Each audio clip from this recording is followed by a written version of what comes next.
And I think it was what the community needed, what I was really passionate about, what I loved to do, which was, as you know, like this original studio concept mixed with operations, mixed with community, and then what you can be paid for, but on my own terms. So really culture being the center of all of that, which I think is really easy to go by the wayside. And it's the heart of every space that we're in, be it for personal use or for professional. So this week we're delighted to be in Moss, Venice in LA with the wonderful Savannah Aubinoe. Thank you for having us today. We're super excited to be on the road. This is our first podcast out of the studio, so thank you. Yes, thank you guys so much for coming. And I think I met you probably 4 or 5 months ago, coming into the space for a sound bath cacao meditation. So it was really exciting to learn about what both of you were building in Arizona, and welcome. Thank you. I think that's sort of a perfect segue because we got introduced to you by Natalie Vaya, who we happened to meet in Mexico last year. And then we're going to get onto community, but there seems to be such a community here, and I assume that's what you started to build Moss around. Mm-hmm. Why don't you tell us a little bit, just the overall concept of Moss, and then we can dive into detail later. Yes, so Moss is a community space that combines a couple different elements in a different way than I've seen in Venice, and that I've wanted in Venice for a while. And it includes a wellness aspect, a community-driven wellness programs that are led by our members and visitors to the space. We have co-working during the day in sort of communal settings, but also private. And then we have, whether it's venue events during the nights or member-led venue events over the weekend. So you guys came at a really exciting time because this is definitely the busiest week of the year. It's Tech Week. So we have a panel on content and design led by the Future of AI on Wednesday. And then we have the official wellness panel of Los Angeles on Friday. That's very exciting. And Moss it's a new concept still. Did you start in February this year? We opened on February 26th. Wow. Mm-hmm. Launch party was April 26th. And so it's just around the 6-month mark. Amazing. How long has this seed been in your head? How long have you been planning? Probably about almost 2 years now at the 6-month mark. Went to New York, looked at a bunch of different co-working spaces, and noticed that some had a really incredible design, but they were unsafe, or, they were chic and they attracted the right community, but it had hospital lighting and it felt maybe too sterile. So I found that it was actually underwhelming, and especially the lack of wellness offerings in some of the spaces. And being in one of the wellness meccas of the United States, I think it was important to cater to what the people wanted, especially post-pandemic. And so having an affordable wellness option definitely got the gears turning, learning about how we had a little bit less of a strict zoning protocol when you're building a space here. So tying that into how we came up with the model made it easier to do here, probably in a place than New York or different parts of the US. So let's drill into that a little bit. What was the real catalyst? Was this just, I like the concept, or did you see a need? Were you hearing that in the community? Oh, we want this space, but it doesn't exist? Yeah, that's a great question. And I'm not sure if I told you guys this, but we just released a sweatshirt that took about 5 months to make with a local biodegradable company, a very ecological. They're called BioBlanks. Good friend of mine, Johnny Mack, creates really beautiful fabric. And within the fabric, we had a naturally dyed plastic-free sweatshirt. And on the back, it says the definition of ikigai in the terms of what created Moss. And I think it was what the community needed, what I was really passionate about, what I loved to do, which was, as you know, like this original studio concept mixed with operations, mixed with community, and then what you can be paid for, but on my own terms. So really culture being the center of all of that, which I think is really easy to go by the wayside. And it's the heart of every space that we're in, be it for personal use or for professional. So that's kind of what Venice is. And I think that right after the pandemic, people were kind of afraid to get in physical contact with people again. But at the same time, apps were taboo and not being as used to create community. So we just kind of took a risk, and thankfully there's been an incredible team that's been really supportive in helping us get here. But you're not originally from here, is that correct? Correct. So how Yes. did you wind up in Venice? I'm from Maryland. I moved to San Francisco about in 2012 to finish my undergrad. And I was so inspired by the city that I started shooting.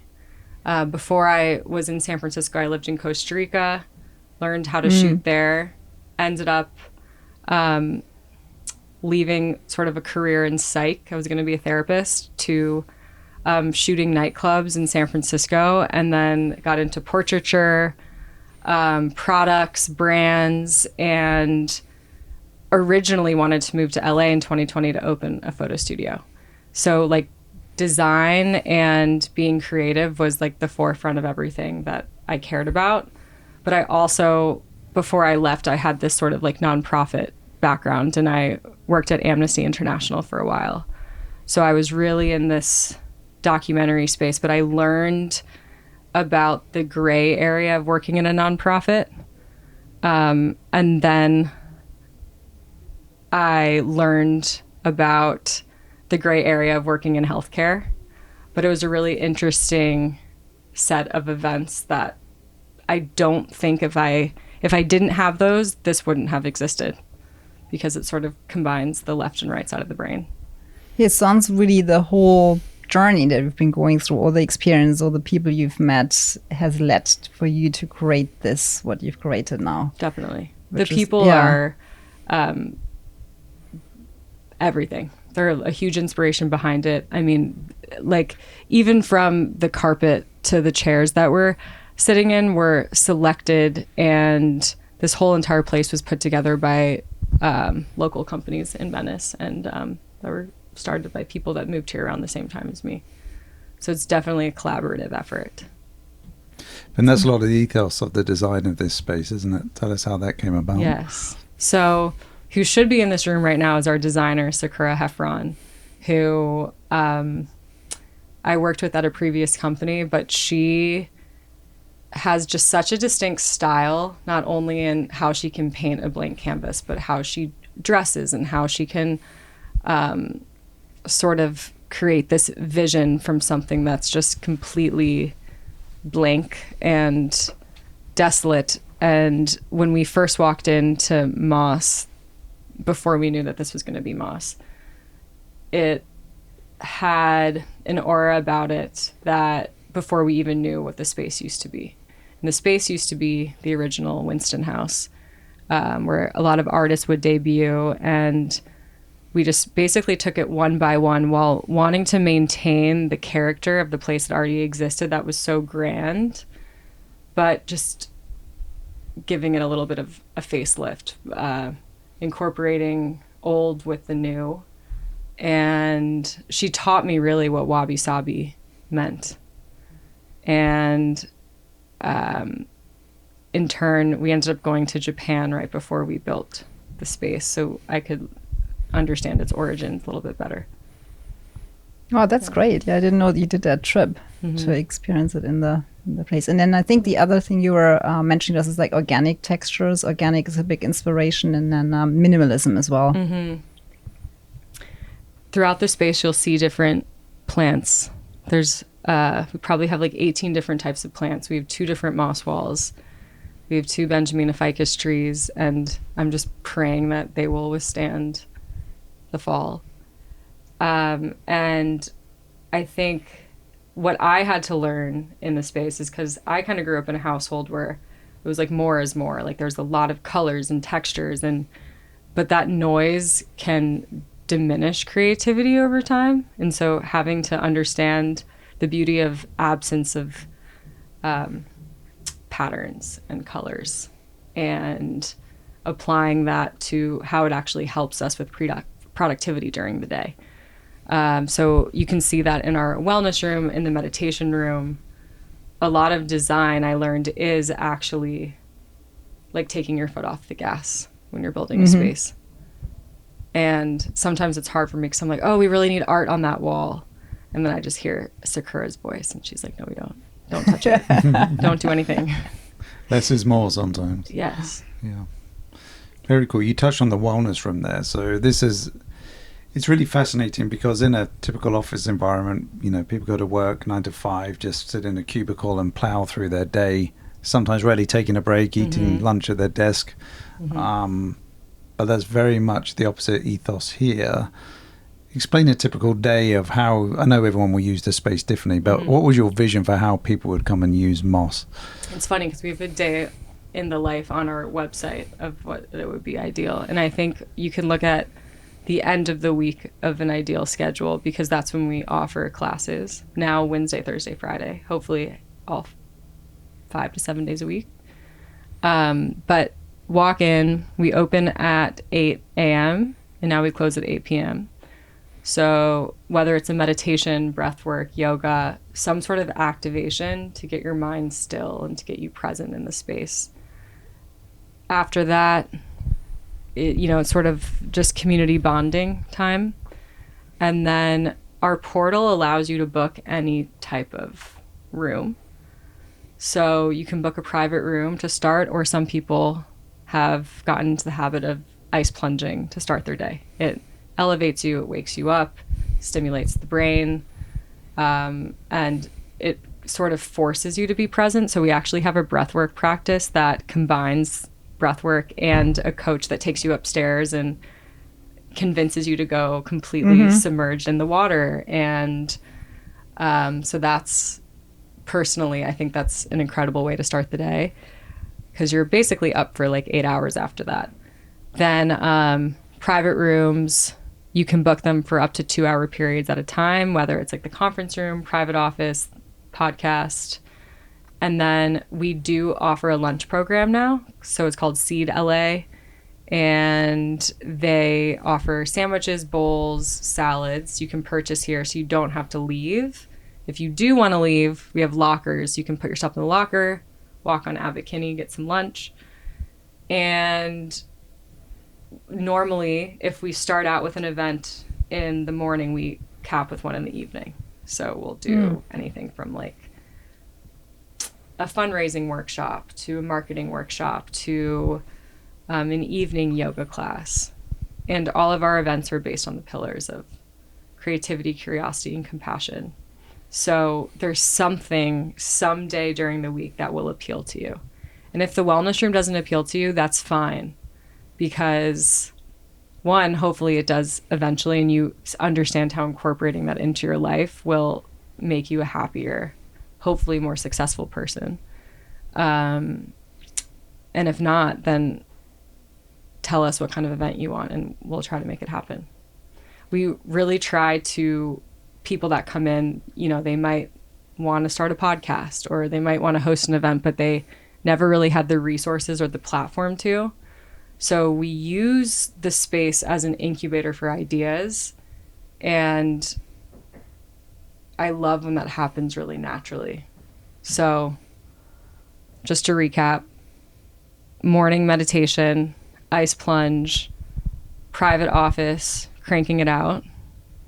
We have a conscious co-working session that comes in and he recommends, Tommy Sobel is his name, he recommends like 51 minutes on and then 10 minutes off and having a very distinct, productive way to work, which is hard.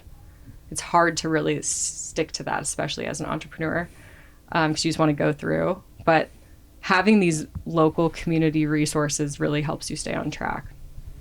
Then, let's say lunch, sauna to wrap up your day, evening event, and hopefully you feel good after you leave. I mean, it's absolutely my ideal day you're describing. Wow. Yeah. And when you were saying as well, we met you a few months ago, and you really were so welcoming to us. You invited us to the space to try it out, and we walked out of here, so we got a little bit of that glimpse of what it means being in Moss. And just the way you were describing it, because we all talk about, especially after the pandemic, about work-life balance, and we're all trying to figure out what that means, and all trying what's the balance. To me, it's an integration. What you're talking about here, it's like your wellness lifestyle is integrated into your day. It's teamed up with productivity. So to me, that's like an absolute dream, and I just wish there was more places, more mosses around that would support that. Really. Thank you. So let's make the moss grow. Yeah. I mean, you guys are also opening or you're working on very similar concepts, right? And I think it's about, sometimes it's not necessarily telling people what to do or how to navigate through a space.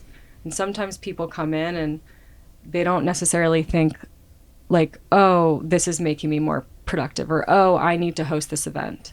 But what happens is when you feel better about the work that you're doing, it just happens really naturally. And what happens in spaces when we can carefully design them while also ensuring that we're preventing that it's not sterile, right? There's a big difference between a house and a home. And I think that is very difficult to define. And it's done through trial and error. And there's a lot of trial and error that we're still working on figuring it out if we did grow. But design plays such an important part in that. Yeah. Going back to you coming up with the idea and the concept, you opened in February. We're now in, where are we? October. How was what you probably laid awake thinking about at night, how this is going to work, how people are going to interact with this space? Has that changed now that people are in it? Definitely. Yeah. Definitely. And you can really only plan for so much, and there's only so much that I can do. And I think it's also about understanding like when it's time to take your foot off the gas, whether it's just with internal team responsibilities, how people mingle in the space when you're not there, which like coming to some events, but also understanding that it's not about me. And, but when people feel welcome and they feel supported and they feel like they're represented, then they stick around. And it's kind of just like a domino effect. And I think, like that's really my only goal. Like I want you to feel like, I think when people feel like they're a part of something, then, you know, I've heard this about people who've wanted to leave Venice. There's my roommate downstairs who I went to high school with. Not sure if I mentioned this to either of you, but he found the space on Instagram and he came here for a month and he asked if he could try it out for a month. And at the time we had that option. So I was like, sure. And he ended up relocating permanently to Venice after living 31 years in DC. Oh, wow. And just relocated his entire life and signed up for a year because of the community that he met when he was here. And so I think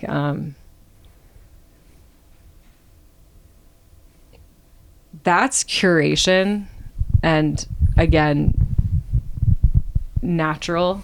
And I feel like there's a part of that I can't fully take responsibility for. I think that's the community that's around us. We say that when we visit here, there's something, and it's hard to describe the fabric and the openness of the people here is, I don't know what it is, but everywhere we go, it feels very aligned with us. And it's very different from, we live in Scottsdale, as you know.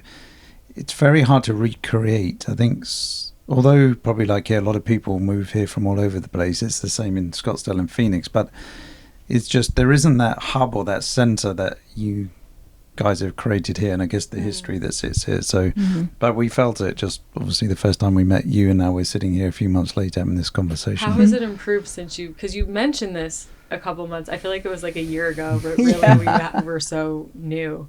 So just a couple months ago, have you seen an improvement or a shift at all since you've been back? Not really. A lot for us to change. We're always evolving and changing, and the business is always evolving. So there's probably more change on our side. It's probably more our outlook and perspective on things that has changed more than the environment around us.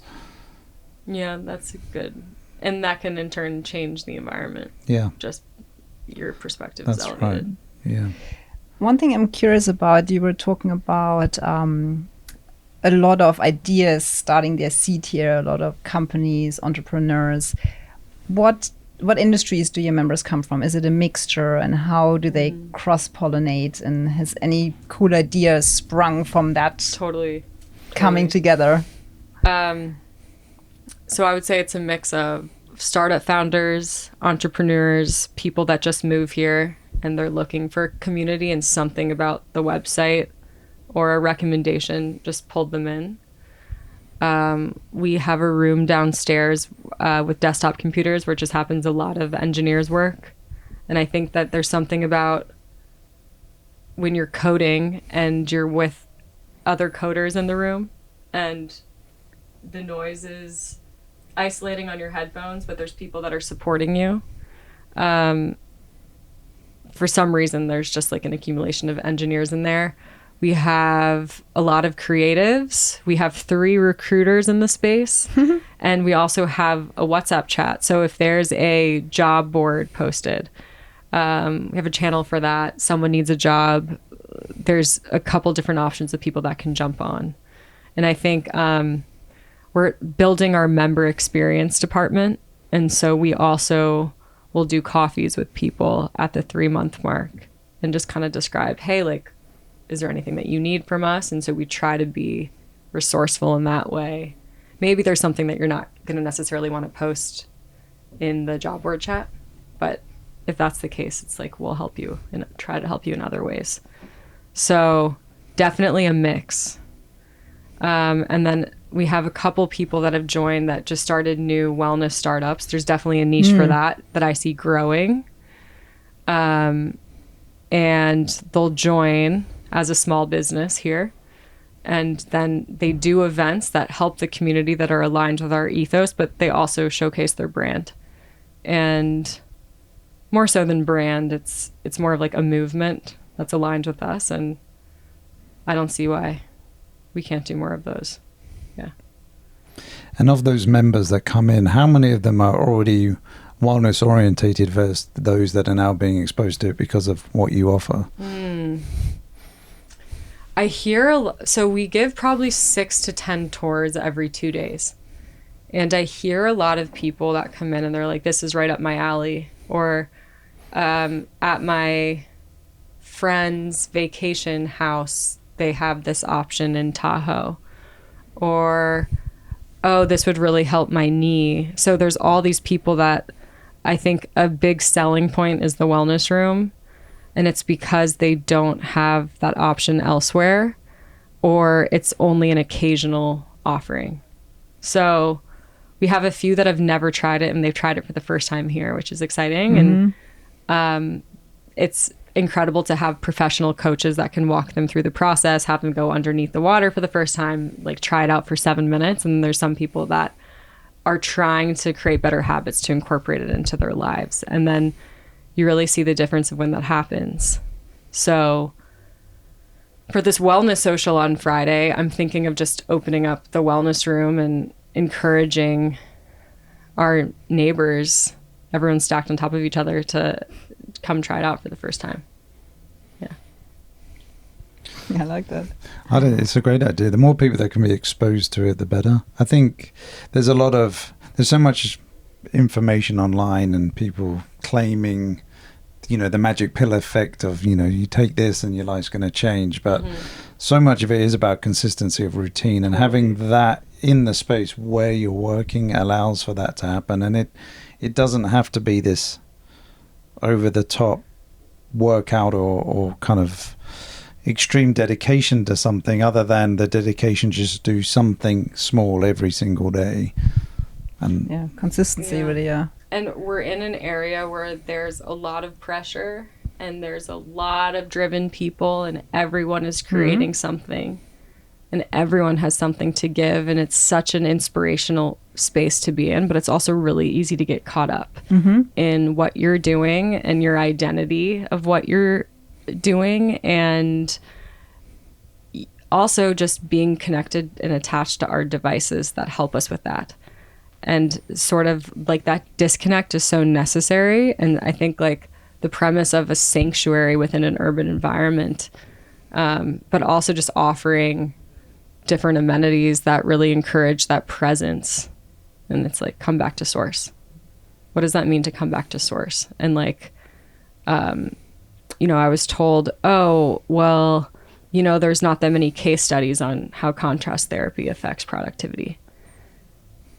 And I looked them up, and there's a couple teams. There's one, I found a study on a Polish soccer team, and I found another study on like Venezuelan athletes, all male, mid-30s, same sort of like healthy regimens.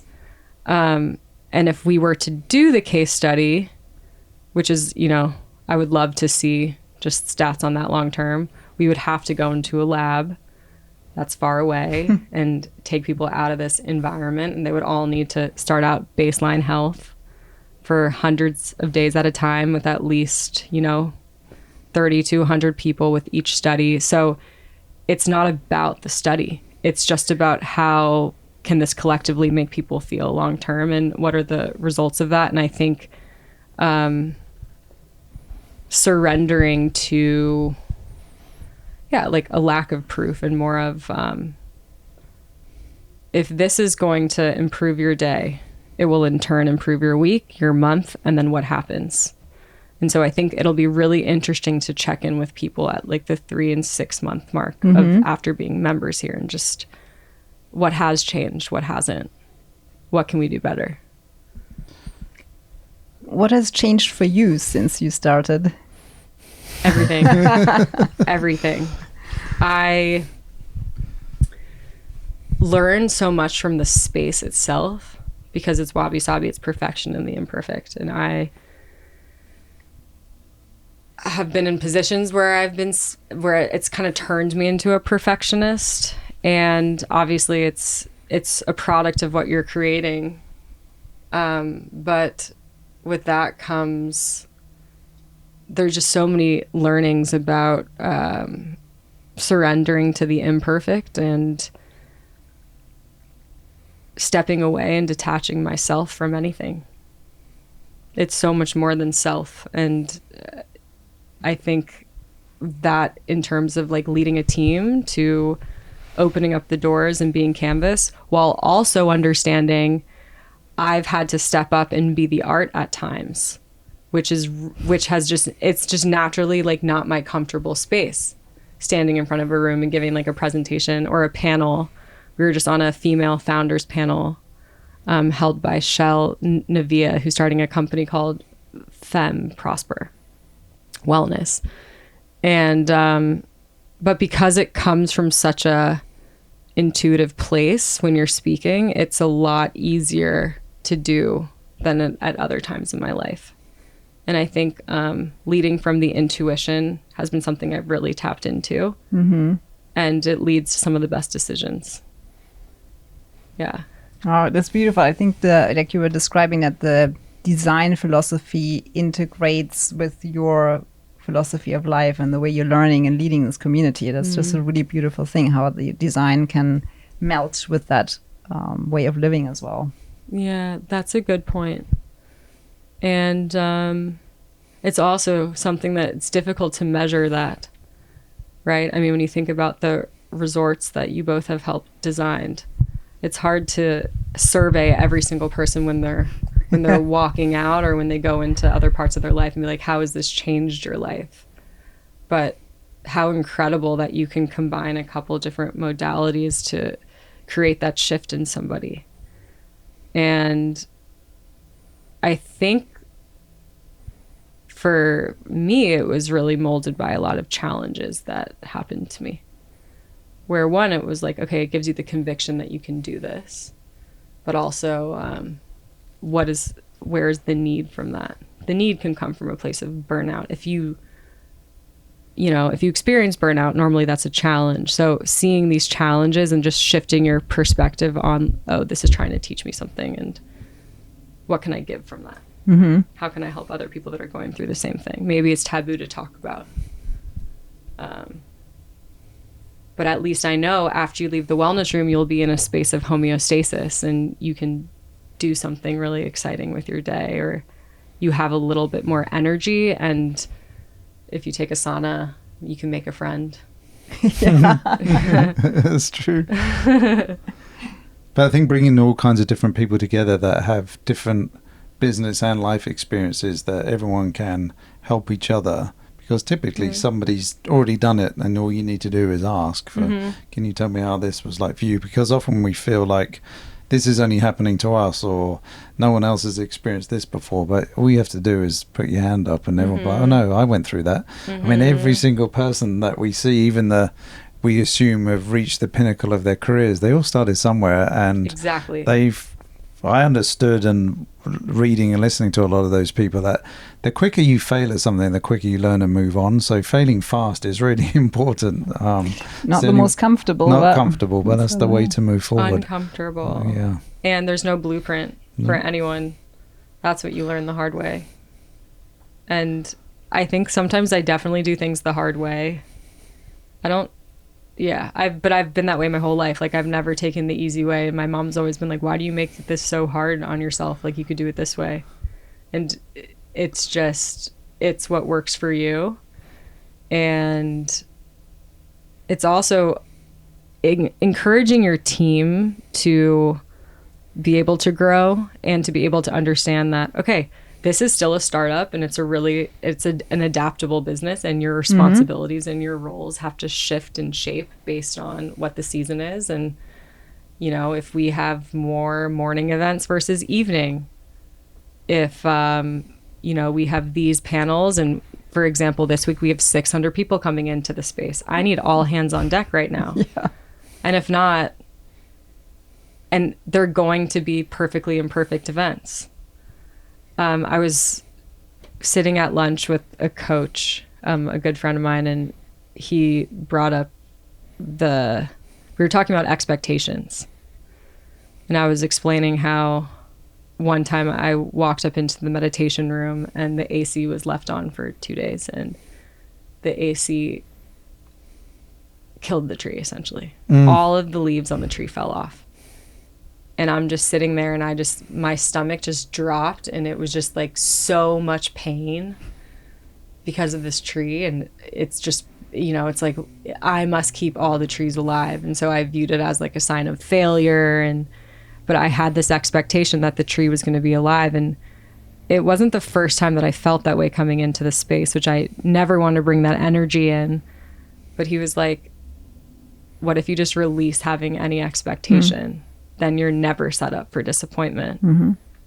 And I was like, I will never not have an expectation, but I think it's about, and you can still keep the same standard. So I will never not have a high standard, but you can reevaluate that expectation to align with whatever happens. Then you will never be disappointed. And so I've had to apply that to a lot here. When there's a chair that's burned, or there's a tree that's dead. And what's more wabi-sabi than that also? And the team allowed me to realize that. And so I learned so much from them too. And we'll see how I react in the future to certain things. But, yeah. I love what you were just describing, the almost difference between expectation and standards, to still holding yourselves to higher standards. And I think that's a really beautiful way of looking at that, because when we think about expectations, I think there's often that we're expecting something from ourselves, but also from others. And I think that's a really difficult thing, because we can't really control people. We can't control how they do things. They might not do it the same way. And that's really where the frustration comes in, the anger. And we've kind of always, our motto is turned expectation into appreciation. Love that. So and it's a really good thing to remind yourself. But then also, like you're saying, not lowering your own standards, because I think that's really important too. And doesn't mean you have to be like so excessive about something that it turns you like that it's not wellness, that you have such high standards that it's not relaxing. But I think the standards is important, and like we're saying, consistency, because that's really where you start growing, expanding, and see life flourishing as well. But I think that's a really nice way you were saying that about. And sometimes I'll walk through this space and I go back to Japan. And I remember a concierge who allowed my mom and I to get a cab, and they're wearing the white gloves. And not only was he there before we got the cab, he was there during and after on the sidewalk waving goodbye until we drove away to the airport. And I was like, that is the highest standard of hospitality I've ever experienced in my life. But guess what? No one in the space has had that experience. There's a lot of American standards that differ from those in a country like that. So why would my expectation be that we have a different culture of experience as the expectation? So I think it's just, reevaluating. And then if it's really important for me, is the protocol in place? Have we taught it? So it's just whenever there's something that's not met, it's like, well, we look back on ourselves, on the management, to try to implement that in a more concrete way. And also too, just making sure that it's understood and it's innate. It has to come from passion. And if you really want to implement something for your team, like the why of like, do you understand, what it means to have coffee and tea at the perfect temperature? And do you understand where the milk comes from and why there's a signature scent in each room? It's about maybe just like the psychology of creating a space. But I hope that that's felt and understood by most people here. Oh, yeah. I mean, I definitely feel that in every single corner. And I'm assuming that this development of ethos for Moss was almost organic. I don't think you had that all worked out. Like you're saying, you're still learning. But I think some of those principles is probably something that over time you have developed as well. Definitely. Yeah, it's taken time. And I think everything's trial and error, from the type of events to how long an event goes to what kind of snacks people like in the space. And we've incorporated some feedback boxes as well, because what better way to implement a process than to take suggestions from the people that use it more than me, who notice the finite details. And I think the staff, like, we try to create a collaborative environment to make those changes too. Yeah, when we've interacted with your staff, they've been great. Also, like the flexibility of your space, that your main communal area downstairs flexes into a ceremony space, and it's amazing how many people you can get into it. Yes. Which is really cool.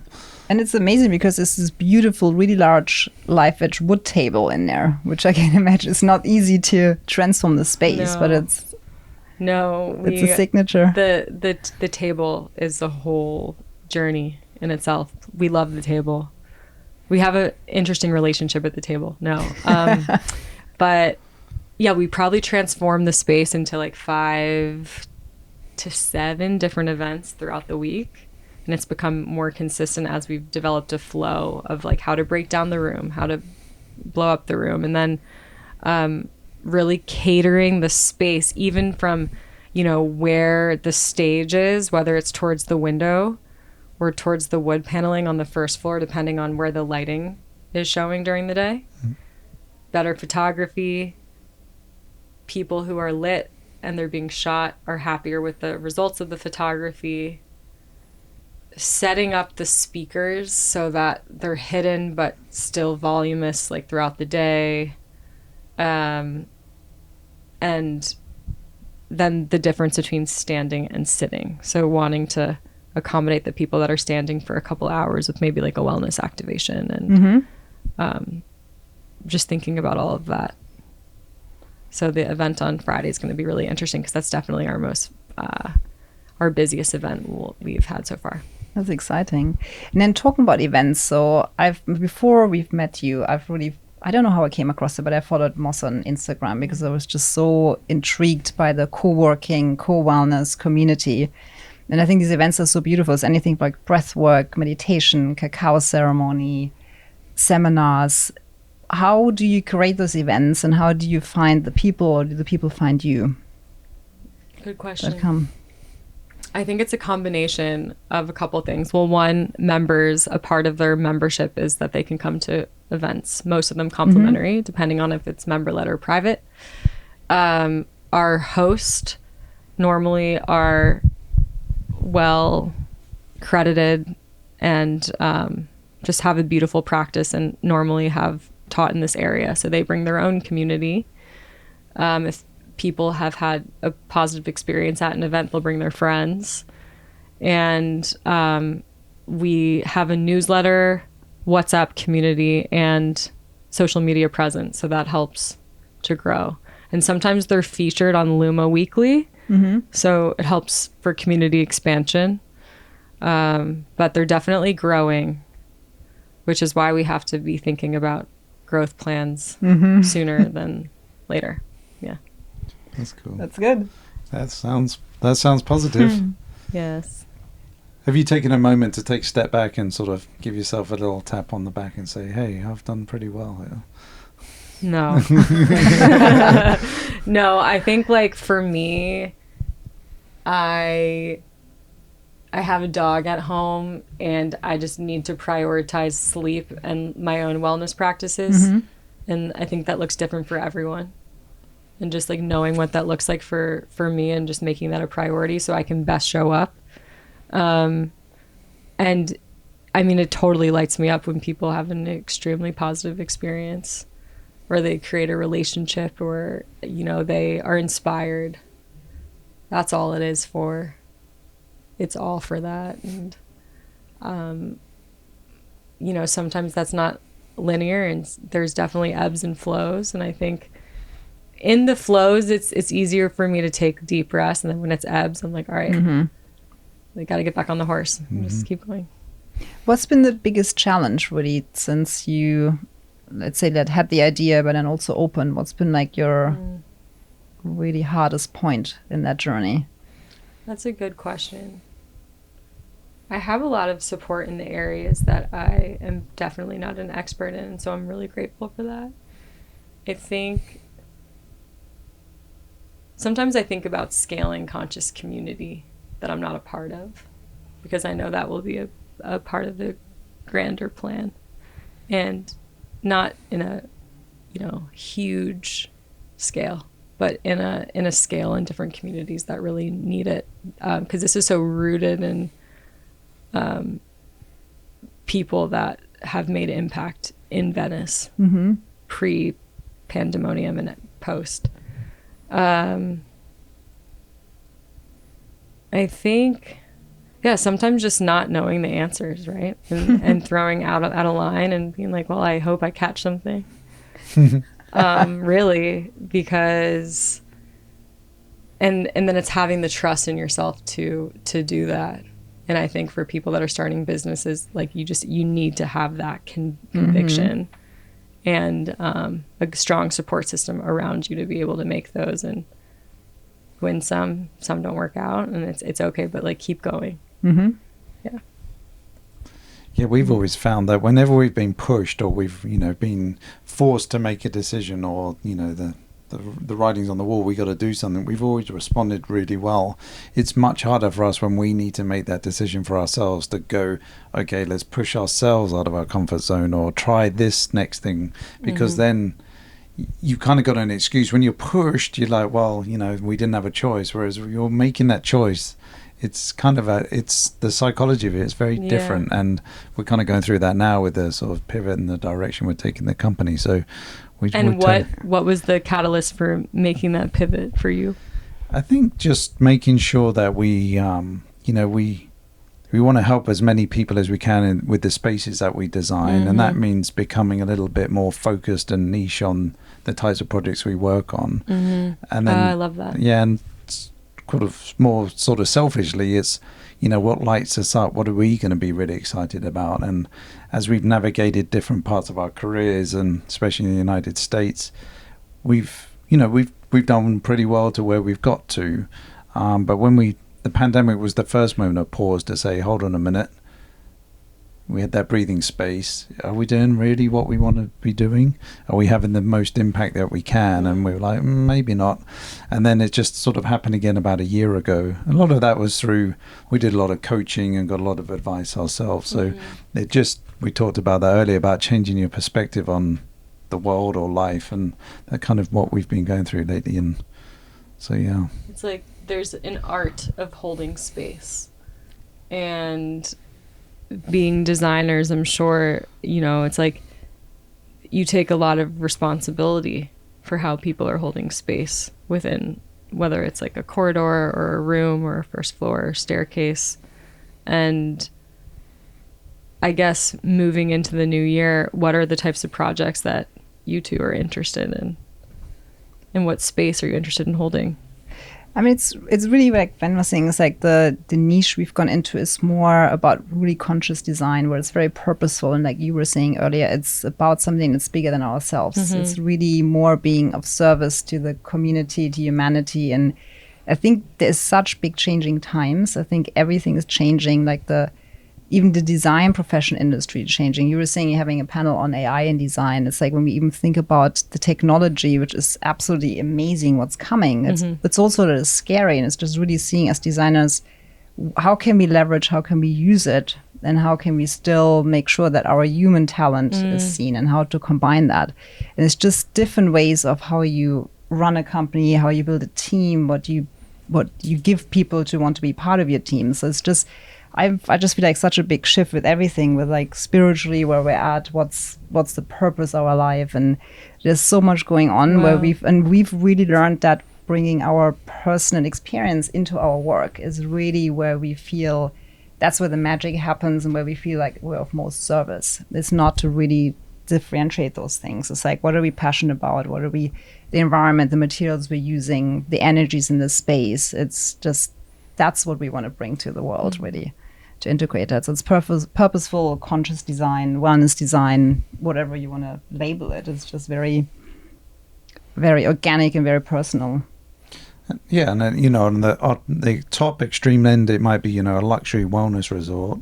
On a different scale, it may be just working with hotel groups to engineer the bedroom to allow people to get the best night's sleep. So we can kind of go in all different directions, but anywhere where there's a goal of helping somebody improve their lives is really what we're focused on. And I think being in a creative space, and both of you being visionaries, there's also something to be said about, you know, let's say someone or a hotel group is attracted to your firm because of the designs, but then your pitch deck, first couple pages, is about the ecological nature of it, and those are the clients that you want to work with.